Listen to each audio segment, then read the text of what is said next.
মাইনে পেত, বাড়ি ফিরত, পাড়াগুলো সন্ধ্যাবেলা গম গম করতো, পুরো এলাকার চেহারা পাল্টে যেত। এই পূর্ব মেদিনীপুরকে আমরা দিয়েছিলাম হলদিয়া পেট্রোকেমিক্যালস, এই পূর্ব মেদিনীপুরকে আমরা দিয়েছিলাম একটার পর একটা কল কারখানা, ছোট ভারী শিল্প, মাঝারি শিল্প, একটার পর একটা কল কারখানা দিয়েছিলাম। মমতা বন্দ্যোপাধ্যায় কল কারখানা বন্ধ করে দিয়ে এই এলাকাটা মন্দির দিলেন। উত্তর বাংলায় গিয়ে বলেছেন ওখানে নাকি আবার একটা মহাকালের মন্দির করবেন। কারখানা তৈরি করার জন্য জমি রেখেছিল বামফ্রন্ট সরকার, সেই জমিতে উনি মহাকালের মন্দির তৈরি করবেন। রাজারহাটে আমাদের সরকারের ঠিক করে যাওয়া জমি, ওখানে হাসপাতাল গড়ে তোলার জন্য, কারখানা গড়ে তোলার জন্য, হাসপাতাল না গড়ে, কারখানা না গড়ে ওই জমিতে উনি নাকি একটা দুর্গা মন্দির তৈরি করবেন। একদিকে এই রাজনীতি, তো অপরদিকে ওনার দলেরই আর এক বিধায়ক এখন দল থেকে বেরিয়ে গিয়ে বলছেন কি করবেন তিনি নাকি বেলডাঙ্গাতে একখানা, মুর্শিদাবাদে একটা বাবরি মসজিদ তৈরি করবেন। এদিকে মমতা বন্দ্যোপাধ্যায় জগন্নাথ মন্দির বানাবেন, তো ওদিকে হুমায়ুন কবির বাবরি মসজিদ বানাবেন। আর ঘরে ঘরে বেকার ছেলে মেয়েরা কি দেখছে? মমতা ব্যানার্জি তাদের জন্য জগন্নাথের মন্দির বানাবে, হুমায়ুন কবির তাদের জন্য বাবরি মসজিদ বানাবে, আর আমাদের ঘরে ঘরে বেকার ভাই বোনেরা কি করবে? হাতে বাটি নিয়ে ওই মন্দির মসজিদের সিঁড়িতে বসে ভিক্ষা করবে। তারা জীবনে চাকরি বাকরির মুখ দেখবে না, কলকারখানার মুখ দেখবে না। এইভাবে আমাদের রাজ্যের ছেলে মেয়েদের ভবিষ্যৎ। আমরা এই রাজনীতিকে পাল্টাতে চাই। আমরা নতুন করে ভাত কাপড়ের লড়াই মানুষকে সংঘবদ্ধ করতে চাই। এখন যখন আমাদের এখানে সভা শুরু হচ্ছে, সেই সময় আমাদের দেশের প্রধানমন্ত্রী নরেন্দ্র মোদী সিঙ্গুরে এসছেন, ভাষণ দিচ্ছেন ওখানে। এই সিঙ্গুরে কথা ছিল, আমাদের সরকার ঠিক করেছিল এই সিঙ্গুরে একটা ভারী শিল্প হবে। খালি সিঙ্গুর বলে নয়, সিঙ্গুরকে কেন্দ্র করে হুগলি, হাওড়া, পূর্ব মেদিনীপুর থেকে শুরু করে গোটা বাংলা চেহারা পাল্টে যেত একটা কারখানাকে কেন্দ্র করে। আজকে 15 বছর 16 বছর পরে সেদিন যখন মমতা বন্দ্যোপাধ্যায় সিঙ্গুরে কারখানা আটকাতে গেছিলেন, তখন আমরা দেখেছিলাম ওই রামধনু জোট, উনি মঞ্চে বসে থাকতেন, তো ওনার একদিকে কংগ্রেসের নেতা, আর একদিকে বিজেপির নেতা রাজনাথ সিং, মাথার পেছনে নকশাল পাঁচটা নেতা, সবাই মিলে পশ্চিমবাংলাকে শ্মশান বানিয়েছিল। কত জ্ঞান শুনেছিলাম, কত লেকচার শুনেছিলাম তখন। বামফ্রন্ট যেরকম ভাবে সিঙ্গুরে জমি অধিগ্রহণ করছে, বামফ্রন্ট যেরকম ভাবে নন্দীগ্রামে শিল্প করতে চাইছে, এইভাবে শিল্প করতে নেই, এইভাবে কারখানা করতে নেই, এইভাবে জমি অধিগ্রহণ করতে নেই। তাই নিয়ে কত মিটিং, কত মিছিল, কত বুদ্ধিজীবীর লেকচার।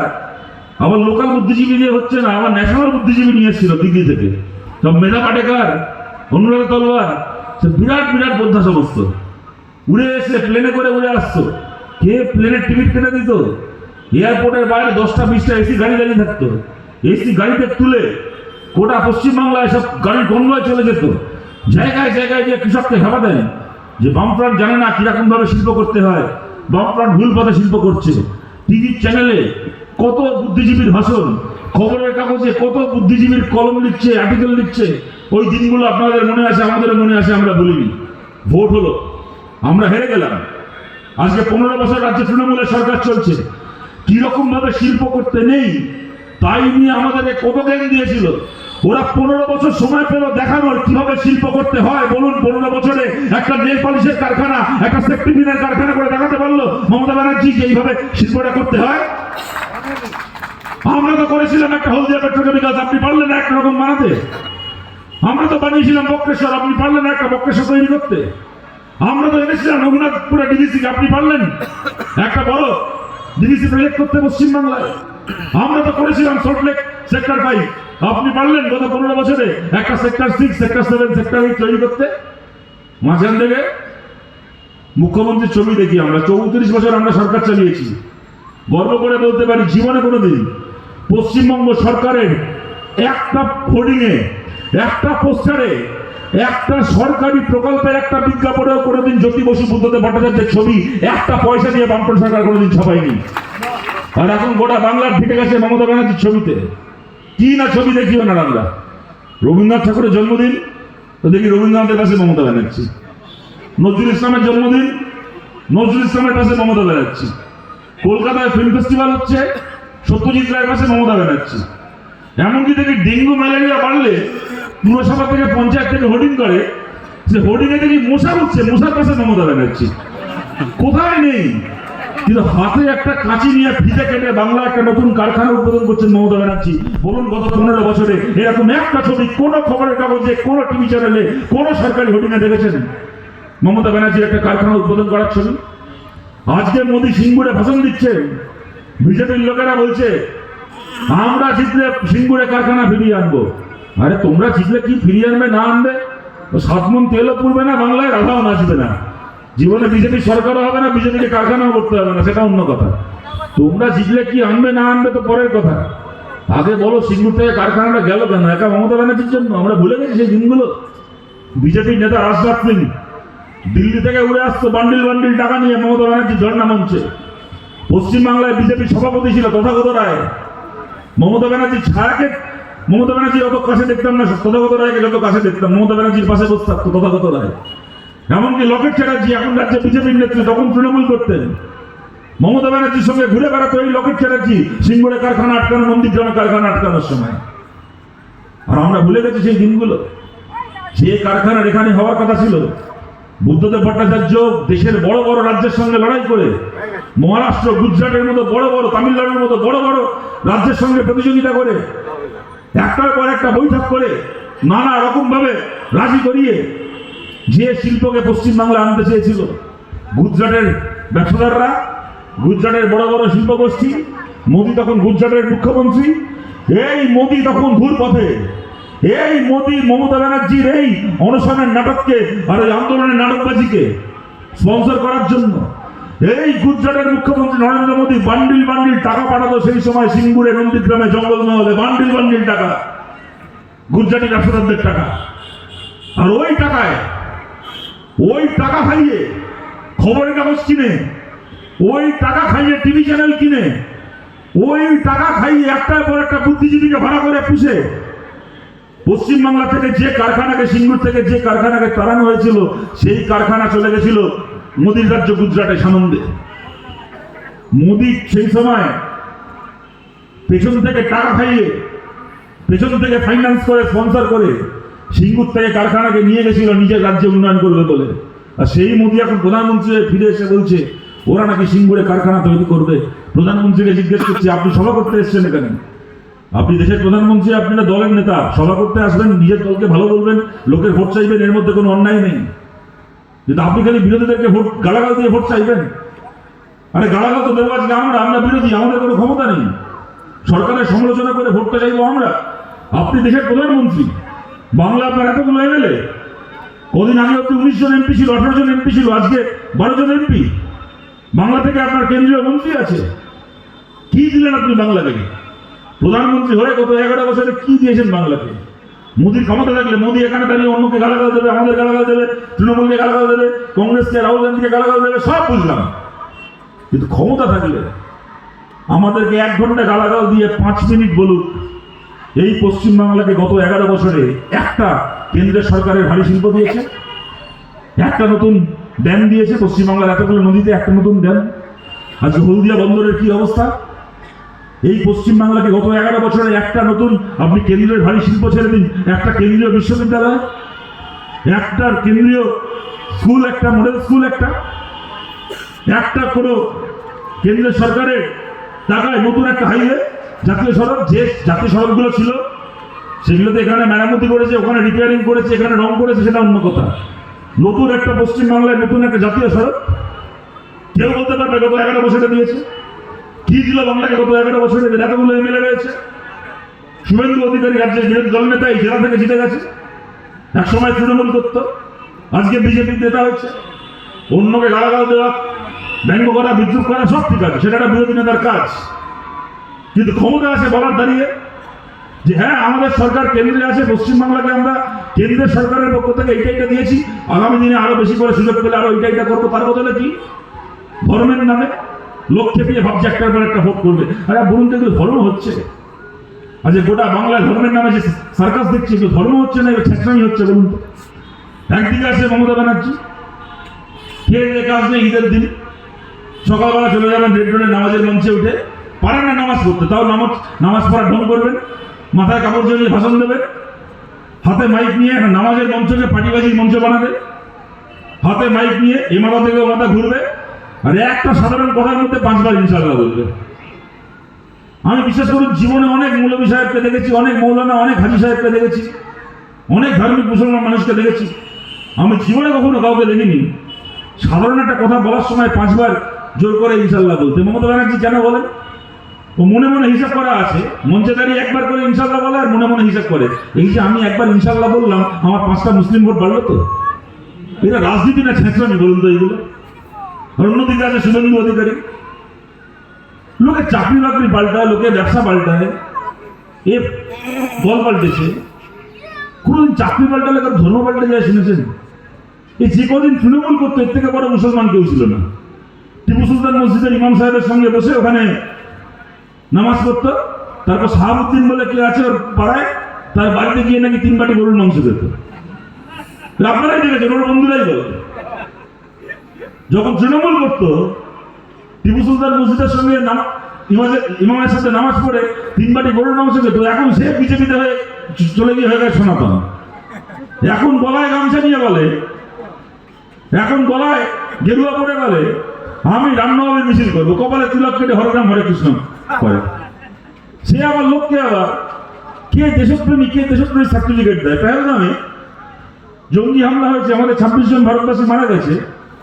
পরের দিন থেকে শুভেন্দু অধিকারী বিধানসভার সামনে গিয়ে বলছে দেখুন ব্যাগে করে কি এনেছে। ভাবুন কি এনেছে রে ভাই? ভাবলাম বোধ হয় সন্ত্রাসবাদীরা, সেদিন থেকে আমরা বলছি যে পেহেলগামে আসলো, লোকে ঢুকলো, মেরে চলে গেল, আমাদের 26 জন ভারতীয়কে জঙ্গিরা কোথায় চলে গেল কেউ খুঁজে পেল না, খোঁজ খুঁজে পাওয়া যাচ্ছে না।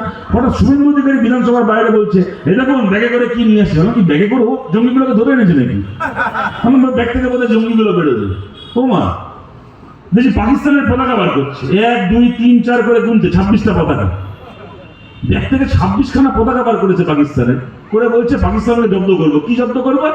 বলছে পতাকাগুলোকে এবার এখানে পোড়াবো।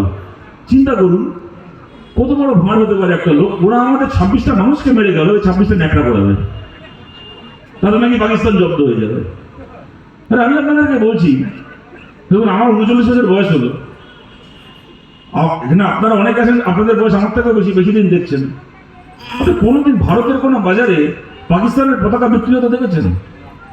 ভারতের পতাকা পাওয়া যায়, আমি দেখি ফুটবল ওয়ার্ল্ড কাপের সময় ওই অনেক আর্জেন্টিনার সাপোর্টার আছে আমাদের এখানে, অনেক ব্রাজিল সাপোর্টার আছে, ব্রাজিল আর্জেন্টিনার পতাকা পাওয়া যাচ্ছে, প্যালেস্তাইনের পতাকা পাওয়া যায়। যখন আমরা প্যালেস্তাইনের প্রতি সংহতি জানিয়ে মিটিং করি, মিছিল করি, প্যালেস্তাইনের পতাকা আমাদের ভারতে বলে না গোটা পৃথিবীতে পাওয়া যায়। প্যালেস্তাইন এত বছর ধরে আক্রান্ত একটা দেশ, তার হয়ে দেশে দেশে মিছিল হয়, মিটিং হয়। কিন্তু আমি, আপনারা কে দেখেছেন আমি জানি না, বিশ্বাস করুন আমি আমার জীবনে আজ পর্যন্ত কোনোদিন কোনো বাজারে কোনো দোকানে কোথাও কোনোদিন পাকিস্তানের পতাকা বিক্রি হতে দেখিনি। পাকিস্তানের পতাকা যে ভারতে পাওয়া যায় আমার ধারণা ছিল না, এই প্রথম আমি দেখলাম একটা লোকের কাছে ভারতে পাকিস্তানের পতাকা থাকে, তাই শুভেন্দু অধিকারী।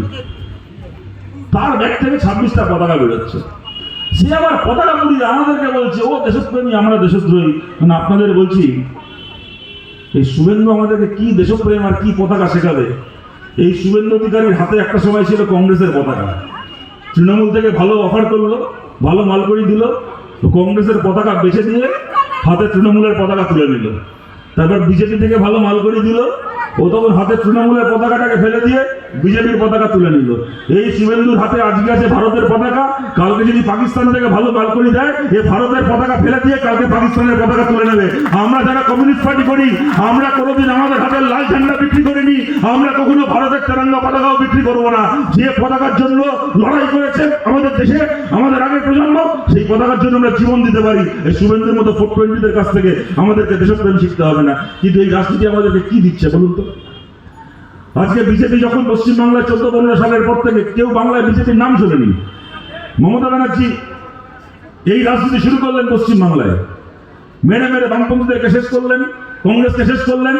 তার বদলে বিজেপিকে এনে বসিয়ে দিয়ে বাংলার, বিশেষ করে বাংলার উনি জানেন 30% মানুষ বাংলায় ধর্মের মুসলমান, তাদেরকে গিয়ে বললেন দেখো বাংলায় বামপন্থীরা দুর্বল হয়ে গেছে, কংগ্রেস দুর্বল হয়ে গেছে, এখন বাংলায় খালি আমরা আছি আর উল্টো দিকে বিজেপি আছে। এখন আমাদেরকে ভোট দিলে দেবে, যদি আমরা হেরে যাই তাহলে বিজেপি চলে আসছে। এই রাজনীতি করলেন পশ্চিমবাংলায়। আর বিজেপির কিভাবে ভোট বাড়লো? 14 সালে মোদী প্রধানমন্ত্রী হলো, তারপর থেকে আপনারা দেখে আসছেন বিজেপির নেতারা এসে বলে সিপিএম কে দিয়ে হবে না, সিপিএম ভালো, এরা সব কিছু ঠিক আছে, একসময় রাজ্য চালিয়েছে, কিছু ভালো কাজ করেছে, কিছু খারাপ কাজ করেছে, তৃণমূল আরো খারাপ। কিন্তু আজকে বিজেপি, আমরা ক্ষমতায় আছি, আমাদের হাতে ইডি আছে, আমাদের হাতে সিবিআই আছে, আমাদের হাতে মিলিটারি আছে, প্যারামিলিটারি আছে, আমরা পারবো মমতা ব্যানার্জিকে সাহায্য করতে, আমরা পারবো মমতা ব্যানার্জিকে জব্দ করতে। কেমন সাহায্য করছে, কেমন জব্দ করছে তার নমুনা আপনারা শুনবেন। পরিতোষ বলছিল, ইব্রাহিম বলছিল ইডির অফিস থেকে ফাইন নিয়ে চলে যাওয়ার কথা, আমি সে কথার মতো নতুন করে যাচ্ছি না, কিন্তু আমি আপনাদেরকে এইটা বলছি, আমরা বামপন্থীরা অনেকদিন ধরে বলে এসেছি বিজেপির আর তৃণমূলের মধ্যে বোঝাপড়া রয়েছে। কাজ যদি না থাকতো তাহলে ইডিকে সিবিআইকে কোনো বাড়তি কাজ করতে হতো না, কোনো বেআইনি কাজ করতে হতো না। শুধুমাত্র ইডি সিবিআই যদি আইন মেনে, নিয়ম মেনে নিজেদের দায়িত্বটুকু পালন করতো, যে কাজটা ওদের করার কথা, কোনো দলের হয়ে দালালি করতে হতো না, একদম সৎভাবে ইডি সিবিআই নিজের কাজটুকু করতো, তাহলে পিসি ভাইপো সহ গোটা তৃণমূল জেলের ভেতর পৌঁছত। তা হচ্ছে না, কারণ ওদের মধ্যে বোঝাপড়া আছে। কথা অনেকদিন ধরে আমরা বলেছি, নিশ্চয়ই অনেকের মনে হয়েছে ঠিক আছে সিপিএম এটা বলছে, সিপিএম এর এটা বলার পেছনে নিজের স্বার্থ আছে, তাই ওরা বলছে, অনেকে বিশ্বাস করেনি। আজকে আপনাদের বলছি কোনো সিপিএম নয়, এখানকার সাংসদ অভিজিৎ গাঙ্গুলি। আজ থেকে 1 বছর আগে আপনারাই ভোট দিয়েছেন, এখানকার বহু মানুষ ভোট দিয়েছেন, ভোটে জিতে সাংসদ হয়েছেন।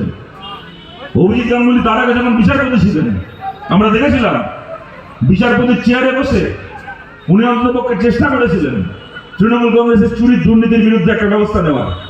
আমরা অবাক হয়েছিলাম, আমরা নিন্দা করেছিলাম, আমরা বিস্মিত হয়েছিলাম যখন আমরা দেখেছিলাম ওনার বিচারপতি হিসেবে চাকরি শেষ হওয়ার আগে উনি নিজের চাকরি থেকে ইস্তফা দিয়ে উনি হঠাৎ করে ভোটে লড়তে আসছেন। আমরা এই প্রশ্ন করেছিলাম যে আপনার তো সুযোগ রয়েছে, আপনি বিচারপতির যে চেয়ারে বসে আছেন, আপনি তৃণমূলের দুর্নীতি শেষ থেকে যেতে পারেন। এই সুযোগ সবাই পায় না, যে সুযোগ আপনি পেয়েছেন। এবং আমরা নিশ্চিত অভিজিৎ গাঙ্গুলি সম্পর্কে আর যে যাই বলুক, উনি চুরি করেছেন, দুর্নীতি করেছেন আমরা শুনিনি কখনো বিচারপতি হিসেবে। ওনার ব্যক্তিগত সততা নিয়ে কেউ কখনো প্রশ্ন করতে পারেনি।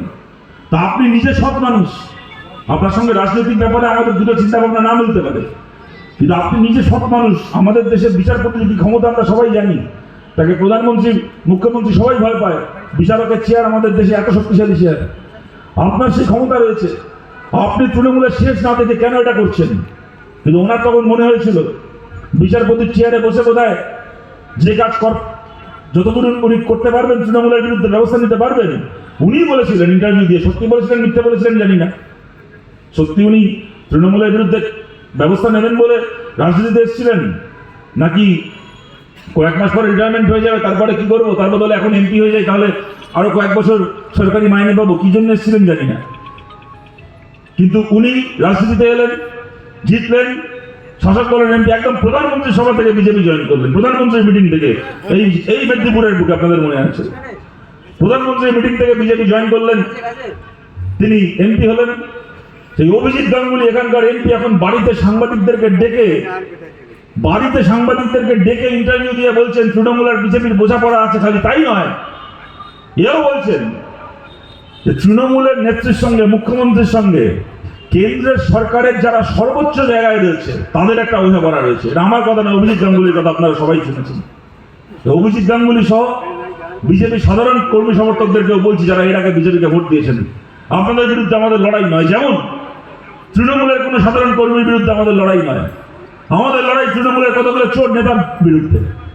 এই জেলাতেই অখিলগিরি, সৌমেন মহাপাত্রদের মতো এখন যে কটা তৃণমূলের চোরগুলো থেকে গেছে, এর আগে শুভেন্দু, শিশির অধিকারীরা ছিল, সেই চোরগুলোর বিরুদ্ধে আমাদের লড়াই। সেরকম বিজেপি কোন সাধারণ তৃণমূলের যে দেওয়ালে পোস্টার রেখে যে মিটিং করে, মিছিল করে, কোন সাধারণ তৃণমূল সমর্থক সে আমাদের শত্রু নয়। যেমন বিজেপির কতগুলো লোক যারা রাজনীতি করতে এসে ধর্মের নামে দাঙ্গা করে, ভাই ভাই অশান্তি লাগায়, আমাদের লড়াই সেই সমস্ত বিজেপির নেতাদের বিরুদ্ধে। কোন সাধারণ বিজেপি সমর্থক আমাদের শত্রু নয়। সাধারণ বিজেপি সমর্থকদেরকেও বলছি, অভিজিৎ গাঙ্গুলিকেও বলছি, যদি আপনি ভেবে থাকেন, যদি আপনারা বুঝে থাকেন, যদি আপনাদের মনে হয়ে থাকে যে তৃণমূলের সঙ্গে বিজেপির বোঝাপড়া রয়েছে, ওই বোঝাপড়া নিয়ে কপাল চাপলে কি হবে? কদিন আর কপাল চাপটাবেন?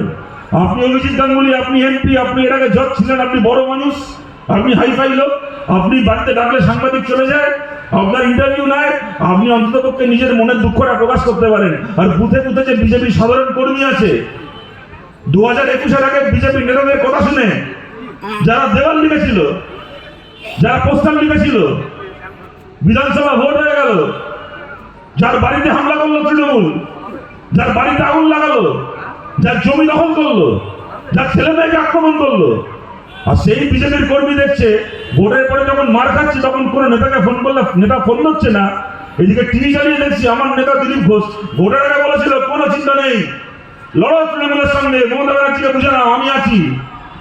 আপনার কথা শুনে বুঝতে গেলাম মমতা ব্যানার্জিকে। এখন মমতা ব্যানার্জির লোকেরা আমার চামড়ার মাপ নিচ্ছে, এখন ফোন করলে কোনো নেতার ফোন ধরে না। আর এখন টিভি খুলে দেখি সেই দিলীপ ঘোষ এখন বউকে নিয়ে জগন্নাথ মন্দির উদ্বোধনে মমতা ব্যানার্জির পাশে বসে গজা খাচ্ছে।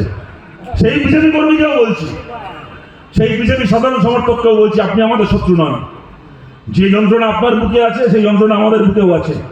এই একটা পূর্ব মেদিনীপুর জেলায় 2007-8 সাল থেকে আমাদের অনেক কমরেডকে আমাদের হারাতে হয়েছে, আমাদের অনেক কমরেডকে খুন হতে হয়েছে। যাদের সঙ্গে একসাথে মিটিং করেছি, মিছিল করেছি, তাদের নাম লেখা শহীদ বেদি এখন মারা দিতে হয়। আমাদের থেকে বয়সে ছোট ছিল এরকম কমরেডদেরকে আমাদের হারাতে হয়েছে। আমাদের একের পর এক নেতা, মঞ্চে নিরঞ্জন সিং বসে আছেন, আমাদের একের পর এক নেতা, তাদেরকে জেল খাটতে হয়েছে, মিথ্যে মামলায় জেল খাটতে হয়েছে। পরিতোষ থেকে শুরু করে প্রায় প্রত্যেকের নামে মিথ্যে মামলা, ঘর ছাড়া হতে হয়েছে দিনের পর দিন। আরো আমাদের কমরেডরা নিশ্চয়ই এখানে রয়েছেন যাদেরকে মিথ্যে মামলা এখনো কোর্টে ছুটতে হচ্ছে। আমাদের অনেক হিসেব বাকি আছে মমতা ব্যানার্জির সঙ্গে। বিজেপির দৌড় আপনাদের দেখা হয়ে গেছে। বিজেপিকে আপনারা 10টা বছর দিয়েছেন, সুযোগ দিয়েছেন, 11 বছর সুযোগ দিয়েছেন। বিজেপি কি করেছে আপনারা দেখেছেন। আমাদেরকে একটা বার সুযোগ দিন, একটা বার আমাদেরকে সুযোগ দিন। পশ্চিমবাংলায় হয়তো ছোট মুখে বড় কথা হয়ে যাচ্ছে, আজকে আমাদের কোনো আসন নেই। এই সময় দাঁড়িয়ে যদি বলি আমরা কালকেই সরকার তৈরি করে ফেলবো, অনেকে বিশ্বাস করবেন, অনেকে বিশ্বাস করবেন না। যিনি বিশ্বাস করবেন না তিনি আমাদের, তাকেও আমরা শত্রু মনে করি না। কিন্তু এইটুকু বলছি, কি হবে না হবে আপনারা ঠিক করবেন, মানুষ ঠিক করবেন। কিন্তু বিজেপিকে 11টা বছর সময় দিয়েছেন, আমাদেরকে একটা বার সময় দিন। যদি পশ্চিমবাংলার গত 10-15 বছরের তৃণমূলের আমলে চুরি দুর্নীতি তদন্ত করার সুযোগ একবার আমরা পাই, ওই পিসি ভাইপোকে আমরা জেলের ভাত খাওয়াবো, মমতা ব্যানার্জিকে, অভিষেক ব্যানার্জিকে আমরা জেলে ঢোকাবো। কোন সেটিং, কোন বোঝাপড়া, কোন আন্ডারস্ট্যান্ডিং করে ওই পিসির 14 গোষ্ঠী বাঁচতে পারবে না। মমতা আর অভিষেককে জেলের ভাত খাওয়াবো আমরা, যদি আপনারা আমাদেরকে সেই সুযোগ দিয়েছেন। অনেক হিসেব ওদের সঙ্গে বাকি রয়েছে, ওই অনেক হিসেব এখনো মেলানো বাকি রয়েছে। হিসেবগুলোকে আমরা মেলাতে চাই। যে পথে বাংলা চলছে, মমতা ব্যানার্জির এই যে রাজনীতি, যেটা আমি এর আগেও বলছিলাম, একটা করে ভোট আসবে বিভিন্ন এলাকায় গিয়ে, দুটো কথা। এক, আমি হেরে গেলে বিজেপি চলে আসবে, তাই মুসলমান আমাকে ভোট দাও। আর দুই, আমি হেরে গেলে সমস্ত সরকারি প্রকল্প বন্ধ হয়ে যাবে। আমি আপনাদের বলছি, কি বাকি আছে বলুন তো মমতা ব্যানার্জির আমলে পশ্চিমবাংলায় বিজেপি আসছে? আমি বললাম এর আগে, আজ অব্দি বিজেপি যে কাজ কোনো রাজ্যে করতে পারেনি সেই কাজ বাংলায় করে দেখিয়েছে মমতা ব্যানার্জি। সরকারের টাকায় মন্দির তৈরি করেছে। ওয়াকফের কথা ইব্রাহিম বলার সময় বলছিল, যখন আমাদের দেশে কৃষি আইন পাস হয়েছিল আপনাদের মনে আছে, আমরা বিরোধীরা পারিনি পার্লামেন্টে কৃষি আইনকে আটকাতে, আমাদের সংখ্যা কম ছিল। তারপরে কি হলো? এক মাঘে শীত পলায় না। মোদী ভাবলো, অমিত শাহ ভাবলো, বিরোধীরা পার্লামেন্টে কৃষি আইন আটকাতে পারেনি। কৃষি আইন পাস হয়ে গেছে, আদানি আম্বানির হাতে ভারতের ক্ষেত খামারকে তুলে দিয়েছি, আমার আর কোনো চিন্তা নেই। এক মাঘে শীত পালায় না। যে কাজ আমরা ভারতের বিরোধী দলগুলো পার্লামেন্টে দাঁড়িয়ে করতে পারিনি, সেই কাজ ভারতের কৃষক রাস্তায় দাঁড়িয়ে করে দেখিয়ে দিল। 1 বছর ডিক্রি সীমান্ত অবরোধ করে রেখে ওই কৃষি বিলকে মোদী অমিত শাহর মুখে ছিঁড়ে মারলো ভারতের কৃষক। ওদের খেলা থুতু ওদেরকে চাটতে হলো। কৃষি বিল ভারতে বাতিল হলো, ওরা প্রত্যাহার করতে বাধ্য হলো। আমরা সিপিএম কি চেয়েছিলাম? আমরা চেয়েছিলাম যে কাজ কৃষক, ভারতের কৃষক কৃষি আইনের বেলা করেছিল, সেই কাজ যেন ওয়াকফ আইনের ক্ষেত্রে হয়। ওয়াকফের সংশোধনী আন্দোলনের মধ্যে দিয়ে কেন্দ্রের সরকার ফেরত দিতে বাধ্য হয়। আর মমতা ব্যানার্জি কি বলে দিলেন? বলে দিলেন, পশ্চিমবাংলায় আমি থাকতে ওয়াকফের বিরুদ্ধে কোনো মিটিং মিছিল করতে দেব না, আন্দোলন করতে দেব না। যদি ওয়াকফের বিরুদ্ধে মিটিং মিছিল করতে হয়, দিল্লি গিয়ে মিটিং মিছিল করো। আরে মমতা ব্যানার্জি, আপনি ভোটের আগে মুসলমান মহল্লা এসে বলেছিলেন আমাকে ভোট দাও, আমার এমপিরা দিল্লি থেকে বিজেপির বিরুদ্ধে লড়বে। এখন যখন দিল্লিতে ও আচ্ছা, আজানের জন্য খালি মিটিং বন্ধ থাকলে পরে আবার